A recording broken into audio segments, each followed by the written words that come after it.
अस्सलाम वालेकुम। बचपन की गलत कारियों में से बच रहने वाली एक आदत किताबें पढ़ना भी है। ये आदत पिछली सदी से पुख्ता है कि जहां कहीं किताब दिखाई दे, उसे पढ़ा न भी जा सके तो जस्ता जस्ता ज़रूर देख लेता हूँ। ये बचपन का ही किस्सा है कि सरगोदा के पुराने सेटेलाइट टाउन में एक नया जनरल स्टोर और बुक डिपो खुला।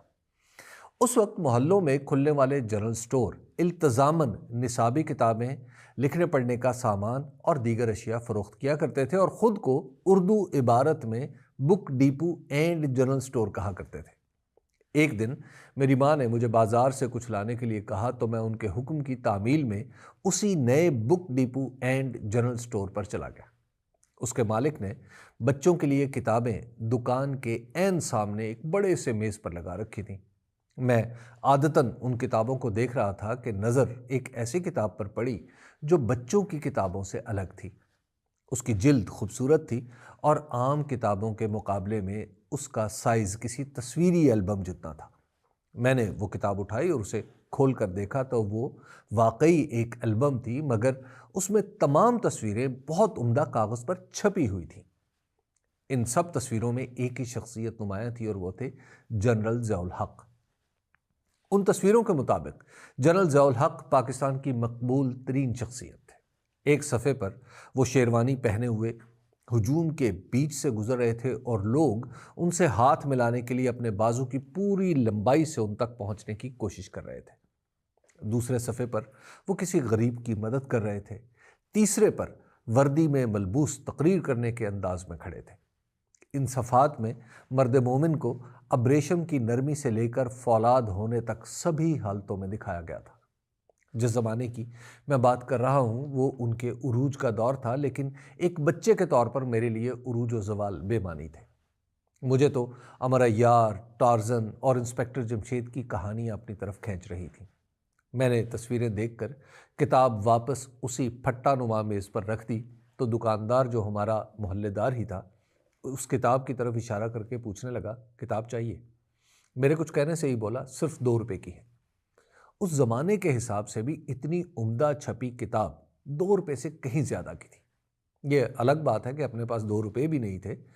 मैंने ये किताब नहीं ली और वापस चला आया।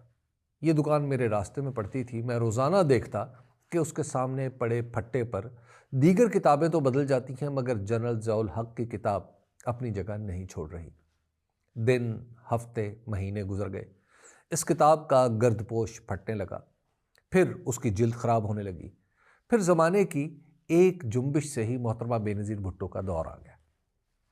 उसके बाद मैंने बाज़ारों में देखा कि उसी किताब के बेहतरीन कागज़ में जलेबियाँ और पकौड़े लपेटे जा रहे थे। कुछ ही अरसे में हालात यूँ बदल जाएंगे, किसी ने सोचा भी नहीं था। मकबूलियत की ख्वाहिश एक पाकिस्तान पर ही मौकूफ़ नहीं, जब से दुनिया बनी है हर हुकूमत चाहती है कि उसकी मकबूलियत आसमान छू ले। बेशक हुकूमतों को मकबूल होना चाहिए, मगर इसके लिए कुछ तयशुदा पैमाने हैं। इनमें सबसे बुनियादी पैमाना मुकाबले का है, यानी किसी भी हुकूमत की मकबूलियत हमेशा अपने हरीफ के मुकाबले में देखी जाएगी। अगर जलसा कोई पैमाना है तो ये देखा जाएगा कि लोग रज़ाकाराना किसके जलसे में जाते हैं। हुकूमत उनकी उम्मीदों का मरकज़ो महवर है तो उसके जलसों की हाजिरी बढ़ जाएगी। इसी तरह हुकूमत से बाहर कोई सियासी रहनुमा अवाम के दिलों में बस जाए तो उसके जलसों की रौनक बढ़ जाएगी। जब तक ये तकाबुल ना हो तो ये नहीं कहा जा सकता कि हुकूमत के जलसों में लोगों की आमद उसकी मकबूलियत की दलील है। ऐसी सूरत जिसमें जनरल ज़ियाउल हक मुल्क पर हुकूमत कर रहे थे, उसमें उनकी मकबूलियत की दलील के तौर पर छापी गई किताब बेमानी हो गई थी। उस किताब की अहमियत बन जाती अगर उसमें जुल्फ़कार अली भुट्टो के जलसों और जनरल ज़ियाउल हक की मकबूलियत के मुजाहिरों की तस्वीरें आमने सामने छाप दी जाती। फिर ये किताब रद्दी फरोशों के हाथ न जाती बल्कि तारीख़ी हवाला बन जाती। मगर ताकत का तर्ज अमल यही होता है, वो तकाबली जायज़ों को भी अपनी मर्ज़ी के मुताबिक ढालना चाहती है। वो मर्ज़ी के दिन से तारीख़ शुरू करती है। वो अपनी तकरीब को जलसा कहलवाती है, फिर इससे अपनी मकबूलियत कशीद कर लेती है और दूसरों को तस्लीम करने के लिए मजबूर करती है। यकतरफा हुकूमती तकरीबात से मकबूलियत कशीद करने का काम इस वक्त पाकिस्तान के इज़्ज़त माब वज़ीर आज़म जनाब शहबाज शरीफ और पंजाब की वज़ीर आला मोहतरमा मरीम नवाज़ लगन से कर रहे हैं। मोहतरमा ने इस मामले में पहल की और ज़िला नारोवाल में सरकारी मंसूबों की इफ्तिताही तकरीब में शिरकत करने वालों को पहले जम्मे गफ़ीर कहा, फिर अपने वालिद माजिद जनाब नवाज शरीफ की तरह हाजरीन को कहा, आपने दिल खुश कर दिया। इस तकरीब को जलसा करार देने के लिए हुकूमत के मुतल्लका महकमे बरूएकार आए और इसे मकबूलियत के सबूत के तौर पर पेश किया गया। इसी तरह इज़्ज़त माब वज़ीर आज़म डेरा गाजी खान तशरीफ़ ले गए और वहाँ भी एक तकरीब को अज़ीमुश्शान जलसा करार देकर खिताब फरमाया गया। इन दोनों से पहले वफाकी वज़ीर बातदबीर अताउल्लाह तारड़ साहब भी एक रैली लाहौर में इलेक्शन 2024 का 1 साल मुकम्मल होने पर निकाल चुके हैं। इसमें भी ये खूबी थी कि शहर में दफ़ा 144 के तहत रैली, जलसे, जुलूस पर पाबंदी थी, मगर इस रैली की वजह से दफ़ा 144 हरकत में नहीं आई। ये 3 वाक़यात महज याद दहानी के लिए हैं, वरना मुस्लिम लीग नून के हुकूमती ज़ोमा मुसलसल नौजवानों को अपनी तरफ राग़िब करने के लिए तकरीबात का इनेकाद कर रहे हैं या देखभाल कर इनमें शरीक हो रहे हैं। ये सारी तकरीबात हुकूमत की मकबूलियत का सबूत हो सकती थीं अगर अपोजिशन को भी इसी तरह की तकरीबात की इजाज़त दी जाती। फिर इन तकरीबात पर जलसे का हुक्म लगता और जो कुछ सामने आता वो हकीकत कहलाता। मरकज़ और पंजाब में अपोजिशन की सबसे बड़ी पार्टी तहरीक इंसाफ है। इस पार्टी को फरवरी 2024 के इंतखाबात में फॉर्म 47 के ज़रिए हरा दिया गया। इसके बाद इसे पंजाब और इस्लामाबाद में अमली तौर पर जलसा तो क्या किसी मामूली सी तकरीब की भी इजाज़त नहीं मिलती।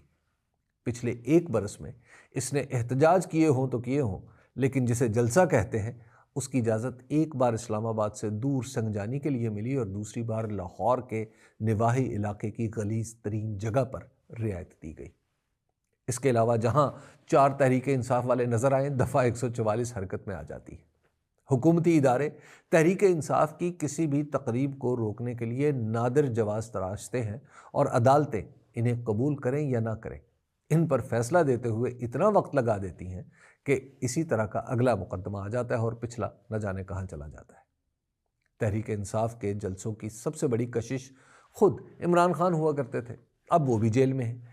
ऐसे में जलसों का रंग जमाना बड़ी बात होती है। उसूली तौर पर तो हुकूमत को चाहिए कि तहरीक इंसाफ को हर जलसे की इजाज़त दे ताकि इसके खाली पिंडाल इसके ख़त्म हो जाने की गवाही दें।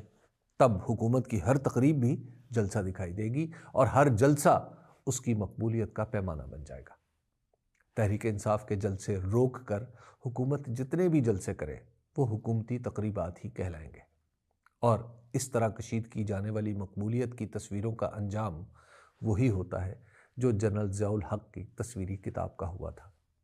दूसरों को खामोश करा के और कैद करके जो कुछ भी कहा जाए वो बेअसर ही रहता है। जलसे मुकाबले के बगैर बेमानी है, बाकी ज़ोर ज़बरदस्ती करनी है तो जो चाहे करे। शुक्रिया।